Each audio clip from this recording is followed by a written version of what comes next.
Saint Peter's ബസിലിക്കയിൽ പുതിയ കുരിശിന്റെ വഴിയുടെ ചിത്രങ്ങൾ.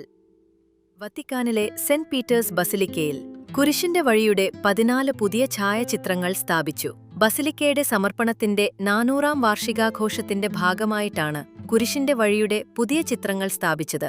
സ്വിസ് ചിത്രകാരൻ മാനുവൽ ഡൂർ ഈ ചിത്രങ്ങൾ വരച്ചത് 2023 ഡിസംബർ മാസം മുതൽ നടത്തിയ അന്താരാഷ്ട്ര മത്സരത്തിന് ശേഷമാണ് ഈ ചിത്രങ്ങൾ തിരഞ്ഞെടുത്തത്. 80 രാജ്യങ്ങളിൽ നിന്നായി 1000-ത്തിലധികം ചിത്രകാരന്മാർ കുരിശിന്റെ വഴിയുടെ ചിത്രങ്ങൾ സമർപ്പിച്ചിരുന്നു. ഇവയിൽ നിന്നാണ് കലാചരിത്രകാരന്മാരുടെയും ആരാധനാക്രമ വിദഗ്ധരുടെയും വത്തിക്കാൻ കമ്മീഷൻ 36 വയസ്സുള്ള ഡൂറിന്റെ ചിത്രങ്ങൾ തിരഞ്ഞെടുത്തത്. 120,000 യൂറോയാണ് സമ്മാനതുക. 326-ൽ കോൺസ്റ്റന്റൈൻ ചക്രവർത്തിയുടെ ഉത്തരവനുസരിച്ച് അപ്പോസ്തലനായ പത്രോസിന്റെ ശവകുടീരത്തിന് മുകളിൽ ആദ്യമായി നിർമ്മിച്ച ബസിലിക്ക 12 നൂറ്റാണ്ടുകൾ നിലനിന്നിരുന്നു.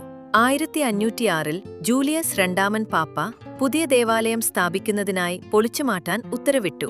ഇന്നറിയപ്പെടുന്ന സെയിന്റ് പീറ്റേഴ്സ് ബസിലിക്ക 1626 നവംബർ 18-ന് ഉർബൻ 8-ാമൻ പാപ്പ സമർപ്പിച്ചു.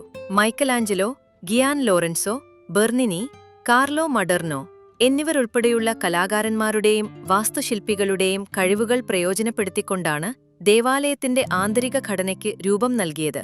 ഇവയുടെ ഗണത്തിലേക്കാണ് പുതിയ ചിത്രങ്ങളും ചേർക്കപ്പെട്ടിരിക്കുന്നത്.